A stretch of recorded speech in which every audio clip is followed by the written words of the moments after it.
Buenas tardes para todos. Comienza Sobre la Mesa el segundo tramo informativo del Observador TV para recibir con muchísimo gusto al contador Ricardo Lombardo. Seguramente ustedes lo recuerdan como presidente de Antel, o como legislador, diputado, o como periodista, hijo de otro Ricardo Lombardo famoso, que para quienes tenemos unos cuantos años, siempre las crónicas de deportes de Ricardo Lombardo en el día eran muy recordadas. ¿Cómo estás? Un gusto recibirte. Hola, ¿qué tal? ¿Cómo estás? Bueno, y el motivo, hoy es 9 de febrero y este libro que salió a fines del año pasado, que se llama Noticia del Golpe de Estado, comienza, que pertenece a Ricardo Lombardo, comienza diciendo: el verdadero golpe de Estado en Uruguay se produjo el 9 de febrero de 1973, en que los militares tomaron el poder.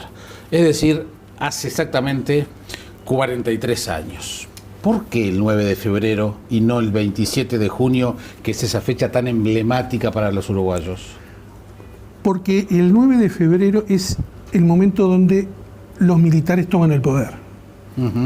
Es decir, Vamos a recordar qué Uruguay había. Tú eras muy joven y además periodista del diario El Día. Sí, tenía 19 años y me tocó cubrir justamente esos 5 días.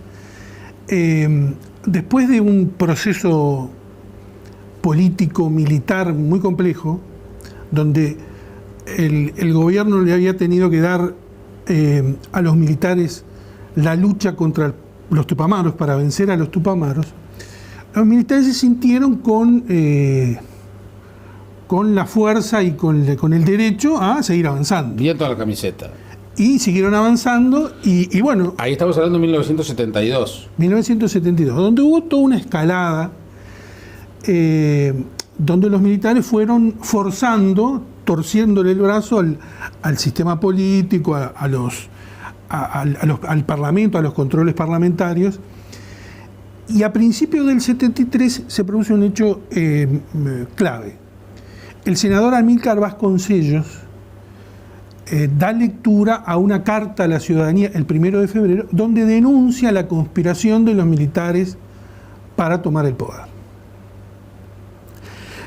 Esa carta, que fue leída en una audición de radio... Radio Carve, tomando el pulso de la República. Exactamente.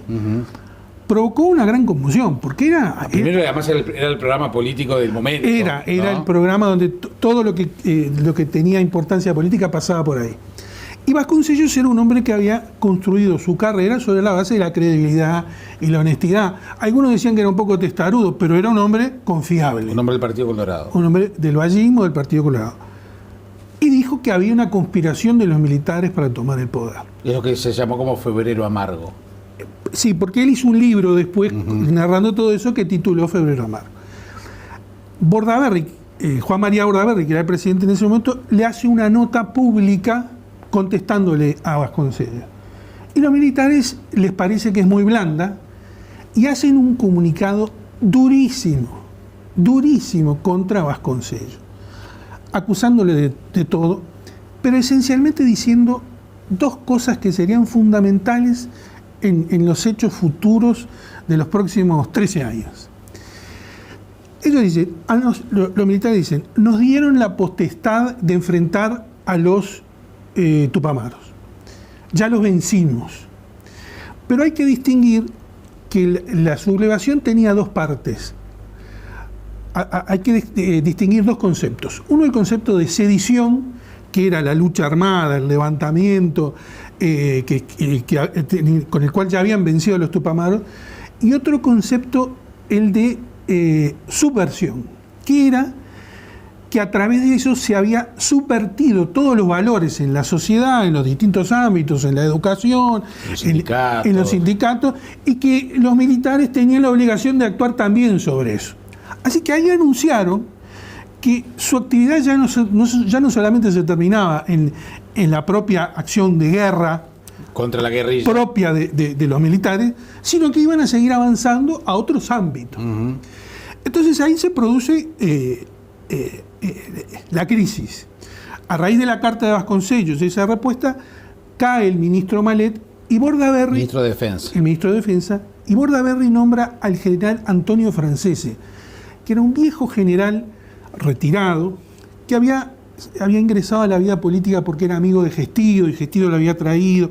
Era un hombre también creíble. Y el objetivo de Bordaberry al nombrar a Francese es que vuelva a llevar a los militares a los cuarteles. Claro. Menuda tarea le encomienda. En un momento donde estaban todos ensoberbecidos, le dice, bueno, ahora dé de baja a los que tenga que dar de baja y Claro, el presidente de la República, como comandante en jefe de las Fuerzas Armadas, deposita en el ministro de su ministro de Defensa Defensa su acción.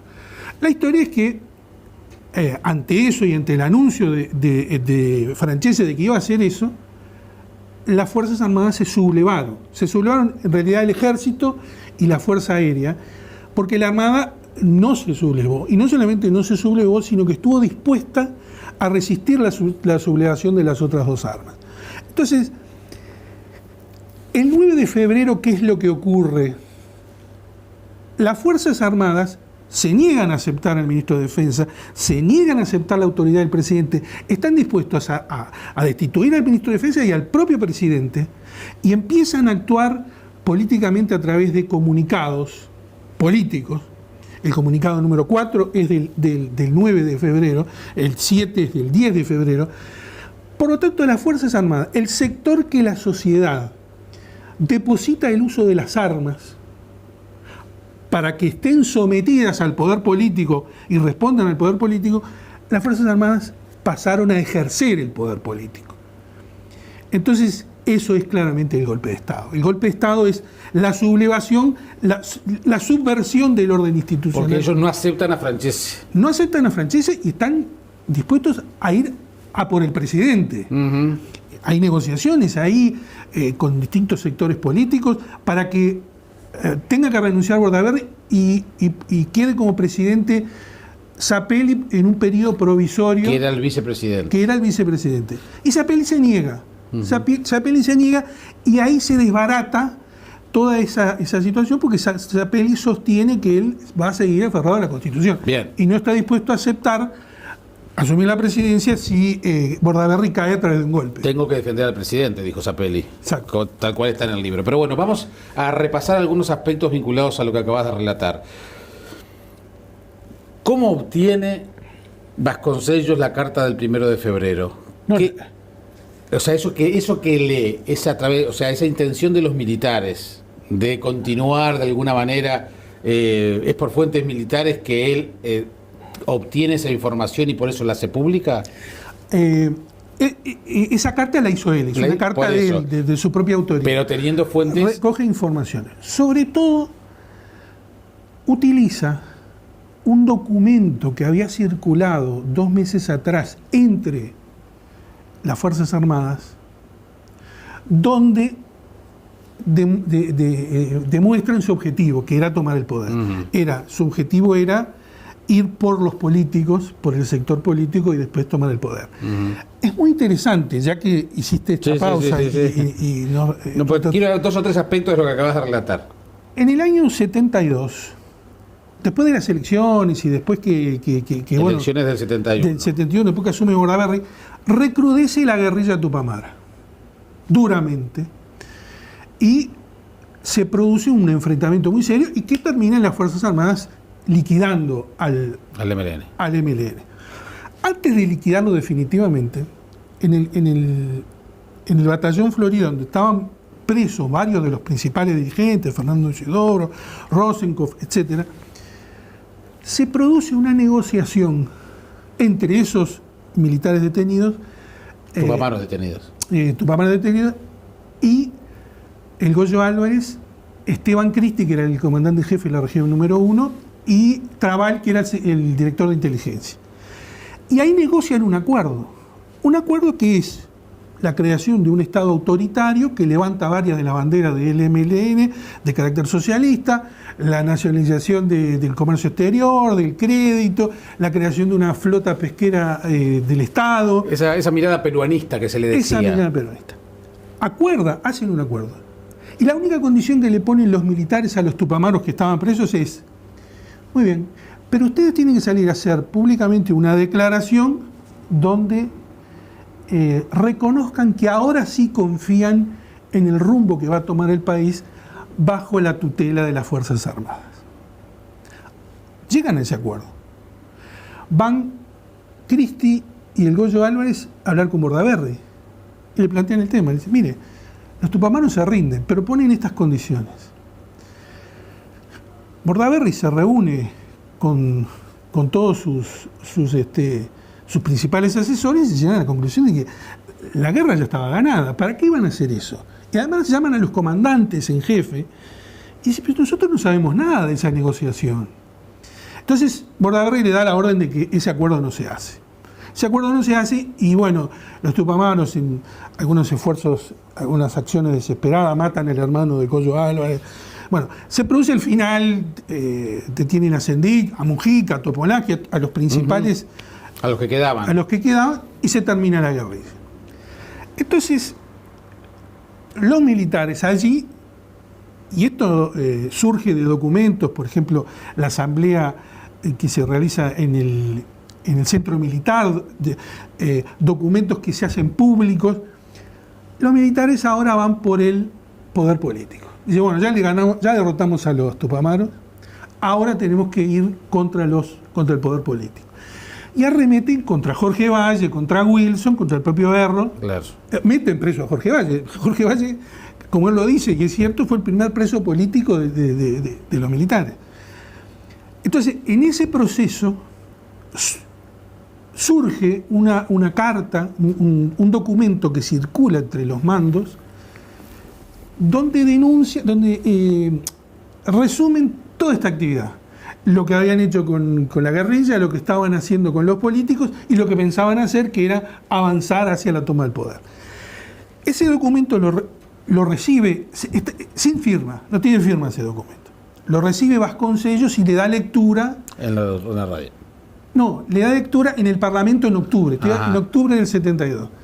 Y ahí se produce toda una gran conmoción, tiene que renunciar el ministro, el comandante en jefe, porque claro, quedaron en evidencia los militares. Entonces Vasconcellos ya quedó ahí con ese rol, siguió averiguando cosas, teniendo documentos y al final el 1 de febrero se sintió ya con la convicción de que las cosas eran así. O sea que los que estaban liderando aquel movimiento militar eran, por ejemplo, entre otros, ya Gregorio Álvarez. Sí, claro. Uh-huh. Eran Gregorio Álvarez y Cristi. Ahí, como todo colectivo, hay distintas fuerzas, ¿no?, que se van oponiendo. Ellos son los que lideran, porque son los que tienen mando. Sobre todo Cristi, era el comandante en jefe de la región militar número 1. Era el que tenía el ejército, la fuerza. Pero había también otra corriente que se llamaban los tenientes de Artigas, que era una logia fundada por el general Aguerrondo algunas décadas atrás, que tenía una orientación franquista, peronista, en muchos aspectos fascista. Era la logia que en definitiva terminó predominando. O sea que estos eran más Álvarez y Cristi estaban fuera de esa logia. Uh-huh. Por eso algunos creen que, por ejemplo, que Trabal era algo peronista, otros dicen que no, que en realidad Trabal como director de inteligencia lo que hizo fue inducir sobre todo a los sectores del Frente Amplio que creyeran que ellos eran peronistas y en realidad lo que estaba predominando era la misma línea que era la línea que después se puso en práctica. Uh-huh. Así le fue también. Así le fue. Bien, contame de ti en aquel momento.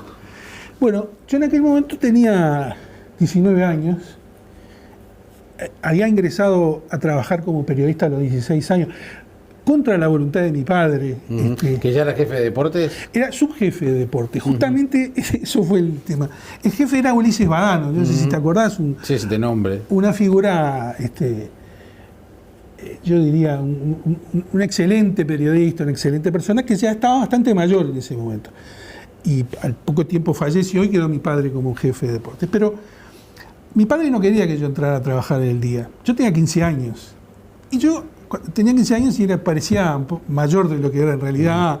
Salía con chicas y claro, quería tener independencia económica, porque mis padres eran de clase media, me ayudaban, pero yo quería tener otra independencia. Entonces, bueno, quería trabajar.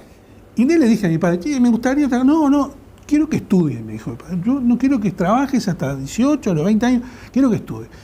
Pero decía, pero yo puedo estudiar igual, me gustaría. Bueno, no había caso. Tenía un tío yo que recién se había formado el Banco Central en ese momento. Y tenía un tío que le arrendaba un auto al Banco Central. Y un día me dijo, mira, hay un concurso en el Banco Central para meritorio, o sea, para mandadero. Si quieres, presentate. Y bueno, me presenté y empecé a trabajar como mandadero en el Banco Central. Y bueno, eso eran 8 horas, ya ahí se me era más difícil estudiar. Entonces ahí mi padre dijo, bueno, está, habla con Badano y si él está de acuerdo, o sea, lo vencí a través de algo peor de lo que él quería. Y bueno, y entonces empecé a trabajar ya recién cumplido de los 16 años en una redacción que hoy es inimaginable. Yo acá veo El Observador, los veo toda gente joven, bien atildada. Aquello era... Con computadoras en silencio. Con computadoras en silencio. Aquello era totalmente distinto, era un mundo distinto. Estamos hablando del 18 de julio y Yaguarón. Claro, el día además era una organización, una empresa muy estructurada, muy formal, era el diario de José Valle y Ordóñez, era el principal diario en ese momento económicamente, los avisos económicos le daban un potencial muy fuerte. Clasificado, sí, claro. Y entonces yo ingresé muy joven a aprender, y no era habitual que gente tan joven empezara a trabajar. Y claro, yo ahora me doy cuenta con el tiempo que yo aportaba una visión distinta. Aquellos periodistas que eran todos bohemios, grandes escritores, grandes literatos, pero tipos con unas vidas muy complicadas, muchos de ellos con hábitos, digamos, tenían debilidades por el alcohol. La bohemia, que eran grandes periodistas, escribían como los dioses, pero que tenían ese mundo. Y venía yo, aportaba una imagen distinta. Ahora me doy cuenta, era una cosa más fresca. Yo además soy bastante preguntón y estoy todo el tiempo preguntando y tratando de averiguar cosas. Y entonces, ¿qué ocurrió? En esa época, Dorval Paulillo, que era el padre de Claudio, que era jefe de información, me empezó a usar, cada vez que había un hecho importante, iba el periodista especializado, me mandaba a mí para que yo diera la otra visión, la otra una mirada más fresca. Una mirada más fresca, distinta. Lo analizo ahora, yo en ese momento no me daba cuenta, así que me mandaban y yo iba, y entonces me tocó participar en hechos muy relevantes de aquel momento, policiales, políticos, de toda índole. Siempre iba, me llamaba, Lombardito, anda a hacer esto. Y bueno, esto ocurre el 8 de febrero del 73.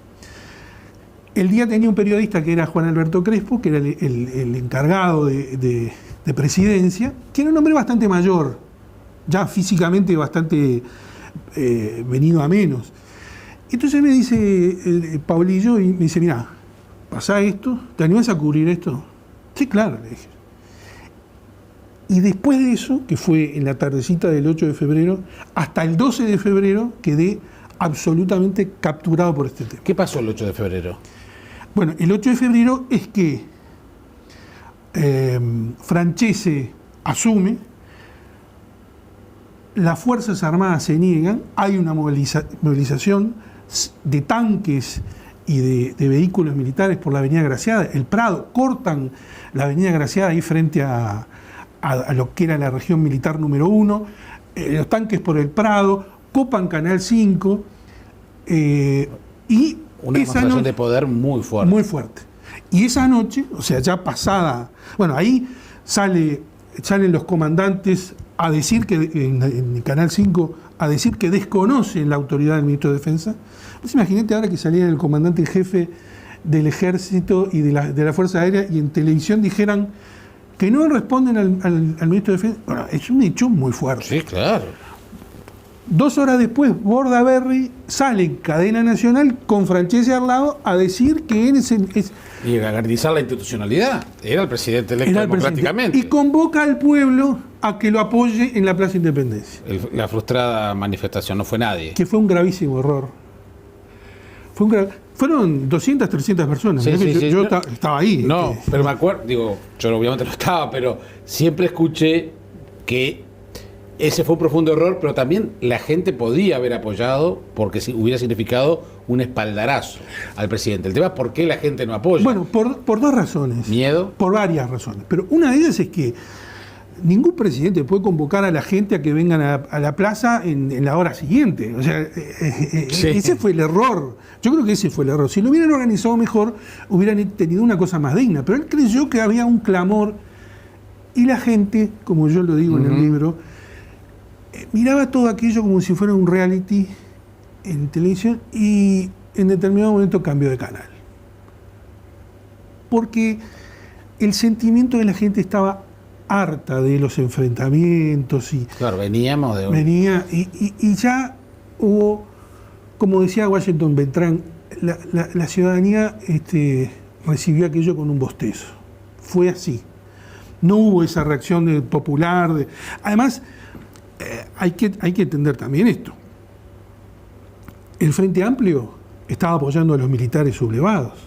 La CNT, o sea, la Convención Nacional de Trabajadores, estaba apoyando a los militares sublevados. Wilson estaba pidiendo nuevas elecciones. O sea, tampoco era... Sí, era el mejor escenario. Tampoco era el mejor escenario. Digo, Bordaberry estaba desprestigiado. O débil, por lo menos. Es decir, no hacía un año que había asumido el gobierno. Claro. Lo que pasa es que era un gobierno que había nacido débil. Claro. Era un gobierno que había ganado apenas la elección, porque Wilson perdió por muy pocos votos, que habían logrado un acuerdo con algunos sectores del Partido Nacional, pero estaba la guerrilla por un lado, el Frente Amplio por otro, Wilson por otro. Es decir, no aseguraban la estabilidad. En un momento con una crisis económica descomunal, con problemas del exterior, la Guerra Fría en plena vigencia. O sea, no era una situación fácil. Y Bordaberry tampoco era un presidente que hubiera surgido... No era un líder. Claro, no había surgido por la voluntad popular. Claro. Es decir, había surgido porque lo había puesto Pacheco. Claro. No era un tipo que dijera, tiene gente atrás que va a pelear por él. No. Bueno, quedó demostrado esa noche. Y muy poco rato después, eso fue por las 11 de la noche, a las 0:40, ya del 9, la Armada arma un bloqueo a través de la calle Juan Carlos Gómez, empieza a llevar autos y los pincha y los acomoda, autos, ómnibus, y queda toda la ciudad vieja aislada. El punto neurálgico de la ciudad, los bancos, todas las organizaciones centrales de gobierno, quedan aisladas. La Fuerza Aérea, la Armada las aísla. Recordemos que la presidencia era el Palacio Esteves. Era en el Palacio Esteves. Y además, el destructor Artigas en la bahía apuntando sobre objetivos estratégicos. O sea, fueron momentos complicados. Tú hablas de la trasnochada de ese día, porque fue sin dormir prácticamente todas esas horas. Esas noches. Yo hago mención a la trasnochada del día siguiente, es lo que relata en el libro, porque al día siguiente, ya el 9, cuando ya había habido, ya le había mandado Bordaberry a Zorrilla que levantara el bloqueo, cuando ya le había aceptado la renuncia a Francese, cuando ya había apoyo, el discurso de Seregui famoso en 8 de octubre y Comercio, donde apoyó a los militares, esa noche yo me fui al diario, volví al diario, y estaba copado, lo habían copado los militares, y con la intención de controlar la edición. Y bueno, hicieron un paréntesis ahí, se fueron, y en ese rato logramos hacer toda la edición, la sacamos y bueno, finalmente, por eso es la trasnochada esa que fue... Sí, acá tenemos una carátula de aquellos momentos del diario El Día. ¿Qué pasó a partir del 9 de febrero en adelante? ¿O cómo se dieron los...? Si me permitís, Sí. ya que estás mostrando la tapa, ahí hay un título que dice, Zapelli, es mi deber apoyar al presidente. Sí. Esto es una Contá cosa... la anécdota ahí en el Claro. libro. Y para los periodistas me parece que es una cosa útil de narrar. La noche del 8, esa noche que estoy narrando, los rumores eran que, lo que decía hoy, que había habido un acuerdo, Wilson Ferreira se había reunido con unos militares y con algunos representantes del gobierno, haciendo un acuerdo para que renunciara a Bordaberry, asumiera Zapelli y se llamara a elecciones a fin de ese año, en noviembre de ese año. El tema durante todo el día era ese. Y todo el mundo dice, bueno, ¿dónde está Zapelli? ¿Qué va a hacer Zapelli? ¿Será cierto esto? Los rumores, ¿viste cómo son los periodistas, sí. Los corredores? No, me dijeron esto, me dijo, hablé con este. Entonces había alentado la idea de que eso ocurría efectivamente. Entonces esa noche, la noche de la convocatoria de Bordaberry, de las cadenas, en la Casa de Gobierno, estábamos, todos los periodistas, había una cantidad de periodistas muy grande, desbordaba la Casa de Gobierno de periodistas uruguayos, extranjeros, aquello era un infierno. Y quiso el destino, que yo estaba parado al lado, ¿viste el ascensor del Palacio Esteves? Uh-huh. Estaba parado ahí hablando con no sé quién, y de repente miro así, y entra Zapelli. Y nadie lo vio, ningún otro periodista lo vio, él entró directo, fue para el ascensor. Entonces, mientras esperaba el ascensor, le dije, Zapelli, ¿usted qué hace acá? Mi deber es apoyar al presidente, mi deber es apoyar al presidente. Y dije, bueno, pero hay rumores que dicen que usted va, mi deber es estar al lado del presidente. Y subió. Y ese es el título de tapa. Uh-huh. Y muchos años después, cuando Zapelli y yo coincidimos, fuimos electos convencionales del vallismo en el año 82, a la salida de esto, le dije, ¿usted se acuerda cuando entraba aquella noche las declaraciones que hizo? Sí, ¿cómo no me acordaba? Vos no sabés la importancia que tuvo en esa declaración. Digo, ¿sabe quién fue que le hizo esa? No, yo. Vos fuiste, dice, años estuve tratando de acordarme a quién era que le había dicho eso y no me podía acordar. Y además Zapelli recuerdo que siempre se mantuvo muy callado, nunca. Rompió el silencio en el número 3 de la revista Z dirigida por Hugo Batalla. Que Hugo Batalla le pidió, cuando era mensual, la dirigía Hugo Batalla, le pide, y es la primera entrevista, que no sé si no se la hizo Pedro Silva, a Zapelli en esa época, que rompió el silencio contando una cantidad de cosas. Contando que lo fueron a ver los hermanos Ubilla, Wilson, todo el mundo. Exactamente. ¿Cómo fue el tiempo entre vivir en el Uruguay entre el 9 de febrero del 73, todo esto está relatado en este libro, de la cual no mostré la tapa todavía? ¿Cómo fue vivir en el Uruguay desde el 9 de febrero hasta el 27 de junio? Falta quizás un pequeño capitulito que es, después del 9 de febrero hay 2 o 3 días de negociaciones y el 12 de febrero se hace el pacto de Boisolanza. El famoso pacto de Boisolanza. Mediante el cual Bordaberry se pone al frente de la rebelión y hace lo que después se llamó el gobierno cívico-militar. Pero en realidad fue cuando los militares tomaron el poder, porque allí se creó el COSENA, que eran los ministros que habían querido poner los militares y los comandantes, el secretario del ESMACO, o sea... Lo que pasa es que Bordaberry, supongo yo que lo que pensó fue, bueno, si no puedes contra un enemigo, únete a él. Sí, exacto, pero además él no había contado con el apoyo de los sectores políticos. Claro. O sea, en otras circunstancias, o sea, 40 años antes, hubo un presidente que se suicidó por una situación similar. Claro. Baltasar. Yo no digo que se hubiera suicidado, pero podía haber renunciado, podía haber asumido otra cosa más heroica. Él, quizás porque no tenía demasiadas convicciones demasiado democráticas, eso lo demostró después, bueno, aceptó ese camino que transgredía la Constitución. Exacto. Lo que tú preguntabas respecto al periodo hasta el 27 de junio, es muy interesante analizar qué fue lo que pasó ahí. Ahí hubo toda una, yo creo que era, en el fondo creo que era deliberado, una campaña de desinformación y de confusión. Fíjate que la CNT creía que los militares eran peruanistas, por lo tanto estaba, es más, hasta los apoyaba. Los frente amplistas también. Aparecían en los centros de enseñanza sectores fascistas, nazis, que atentaban contra la gente, contra los estudiantes, contra los profesores. Había una gran confusión. En el Parlamento, por ejemplo, los militares denunciaron que el golpe de febrero lo había provocado Wilson. Wilson tuvo que salir en una sesión de mayo a aclarar cuál era su rol, que en realidad lo que le habían propuesto a él era siempre el marco de la Constitución, pero él no había propuesto nada, se lo habían propuesto a él, que si renunciaba a Bordaberry a hacer tal cosa. Es decir, hubo toda una campaña a mi modo de ver, de desprestigio, de deterioro. Y del sistema político también. Claro, de confusión, de estar, no sé dónde estaban parados.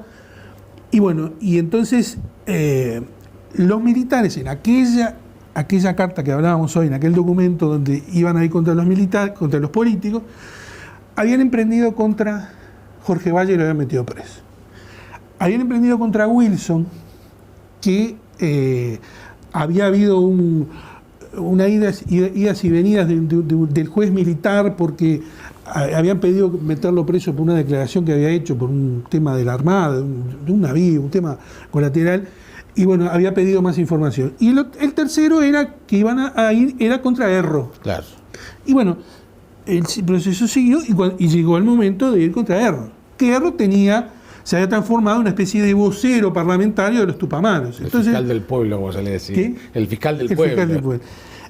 Y entonces, cuando llegó el momento, y esa fue la excusa para dar el paso siguiente de este proceso que se inició allí. Es decir, yo creo que es más golpe de Estado el de febrero que el de... Claro, es muy simbólico porque es la disolución del Parlamento, ¿no? El 27 es la disolución de junio. del Parlamento y es la disolución de los partidos. Pero Exacto. tiene una diferencia.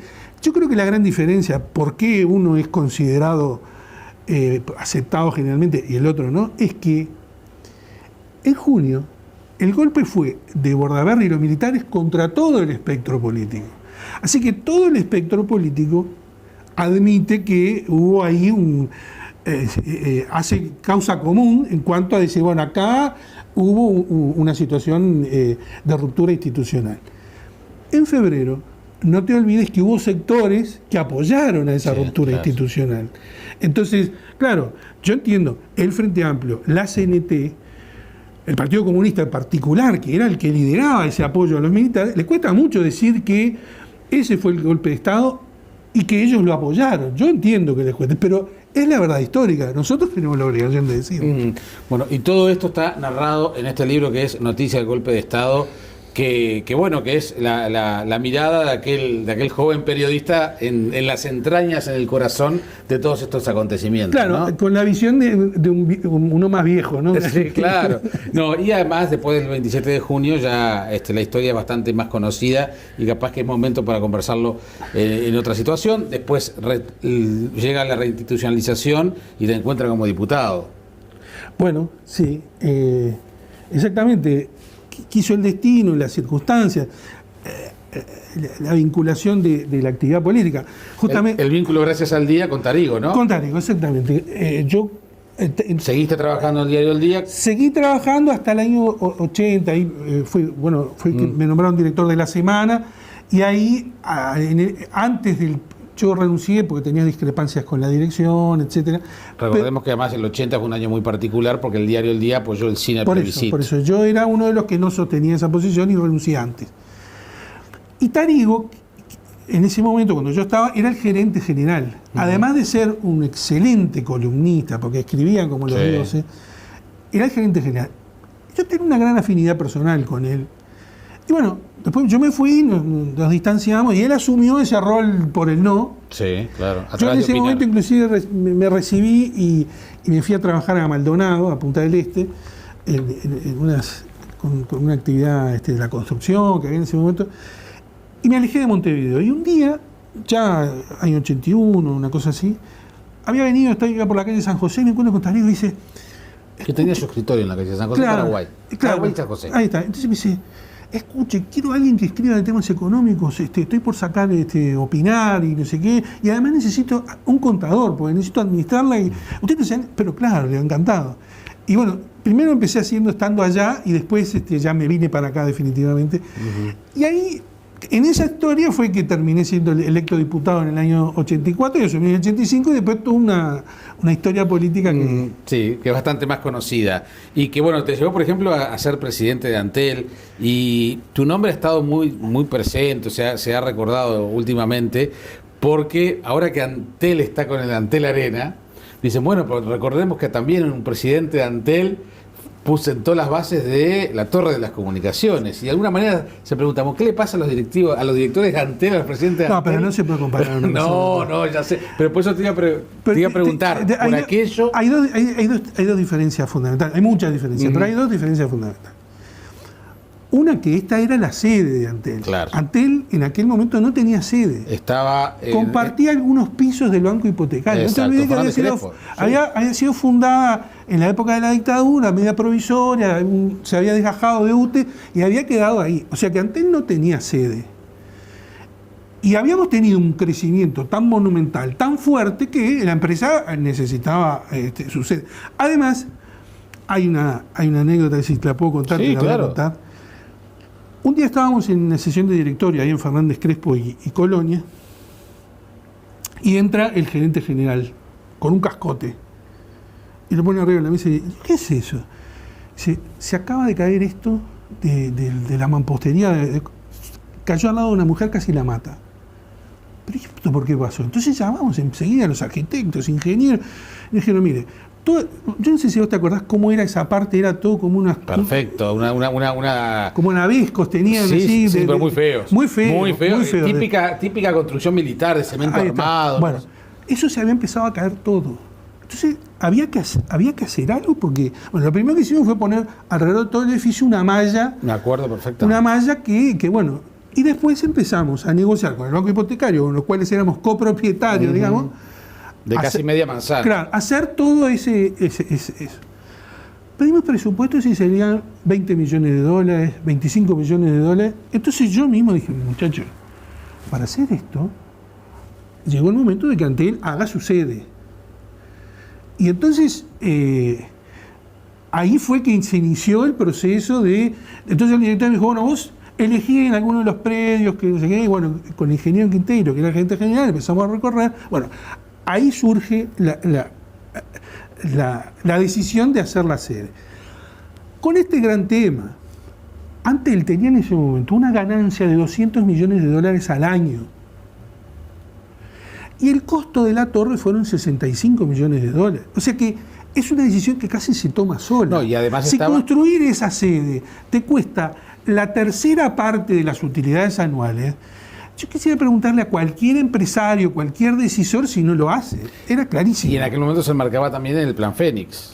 Exactamente. Que era todo vinculado a esta zona. El Plan Fénix y todo el tema de la tecnología, hacer un edificio inteligente, con todo lo que eso significaba para las comunicaciones, para inducir al resto de la construcción a utilizar esas tecnologías. El primer edificio además de Carlos Sot en Uruguay, ¿no? Exacto. Y además el primer edificio que se hizo con ese vidrio que se llama, ahora no me acuerdo el término, painting wall, una cosa así. Bueno, esa tecnología no existía en el Uruguay. Después se hicieron varios edificios con los vidrios así. O sea que fue un hecho que fue una decisión muy racional en Antel. Una empresa que había crecido lo que había crecido, que habíamos terminado con la demanda insatisfecha, que habíamos inundado el país de celulares, habíamos digitalizado toda la red, el cuarto país en el mundo en digitalizar la red. Habíamos logrado una expansión de la Internet como ninguno. Éramos el primer país de América en conexiones de Internet per cápita. ¿Estamos hablando del año? Del año 95, 96, 97. La decisión de construir la torre fue en el 96. Entonces, no había duda. No nos planteamos, no fue un tema. Después, cuando uno se empezó a ver el proyecto, empezaron a decir, no, pero esto va a ser una cosa que va a proyectar a este tipo. Es la proyección política. Yo te aseguro que lo estaba pensando, no se me ocurría, pero los demás pensaron. El primero fue Jorge Valle, ¿no? Que fue el primero que dijo, pero yo tengo que ser candidato en la próxima elección y se viene con esa gestión y voy a tener problemas. Y fue el primero que salió. Y bueno, y después salieron a atacarla aquellos que tenían una cierta perfil político parecido a que podía tener uno. Y bueno, ahora hablan de operativo político con esto de Sendic. Operativo político fue aquel que ni siquiera fui candidato a nada yo, porque en definitiva no fui candidato. ¿Y cómo ves lo de Antel Arena? A ver, en otras circunstancias yo no le vería ningún problema. Es decir, si una empresa quiere desarrollar su actividad impulsando la utilización de tecnologías en distintos ámbitos, yo no le vería ningún problema. El problema que le veo es que estamos frente a un Estado profundamente deficitario, con déficit fiscal de 3,5%, con empresas como ANCAP, como OCE, como UTE, que dan unas pérdidas cuantiosas. Entonces, me parece que no debería el Estado, hoy en día, utilizar fondos para eso. Es decir, si me dijera va a invertir en fibra óptica, bueno, es su rol natural. Esto es una cosa adicional. Entonces, yo en la decisión en sí de construir la antena arena, yo, es decir, en abstracto no tengo ningún problema. Sí tengo problema en que el Estado se ponga hoy a gastar estas cosas. Cuando en realidad tenemos que hacer un proceso de austeridad muy fuerte. Hacer esto me parece que está totalmente desconectado de la realidad. Pero en fin, tampoco puedo opinar mucho porque si no, algunos decían, pero vos lo hiciste. Pero quiero aclarar que era totalmente No, pero por eso distinto. quería compararlo porque se mencionó cuando Sí. además se personaliza en Carolina Cose, entonces dice, como antes se personalizó en Ricardo Lombardo, se ha personalizado en Carolina Cose cuando era presidenta. A veces estas cosas definen al que formula la crítica. Yo me daba yo me acuerdo muchas veces cuando, en ese periodo que estamos hablando de Antel, que la empresa crecía y se desarrollaba y teníamos una fuerte presencia en la gente tenía un alto grado de aceptación.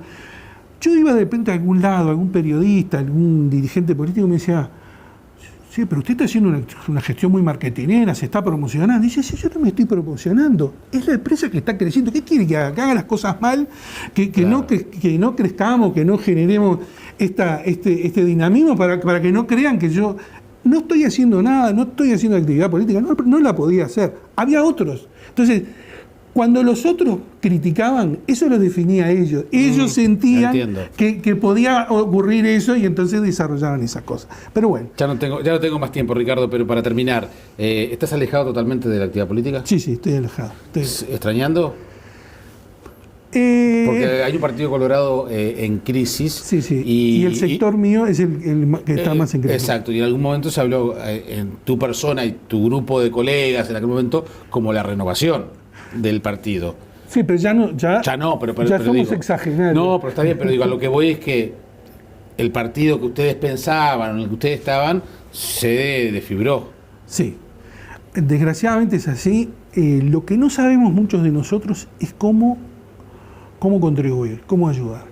Yo, por ejemplo... ¿Estarías dispuesto a ayudar? No, ayudar sin duda estoy dispuesto a ayudar. Es más, creo que estoy ayudando. Yo en Facebook publico cada 3 días un artículo político o filopolítico o filosófico o ideológico que es la contribución que yo hago. No, estoy muy alejado de la estructura, pero creo que esas son las cosas que uno puede llegar a ayudar.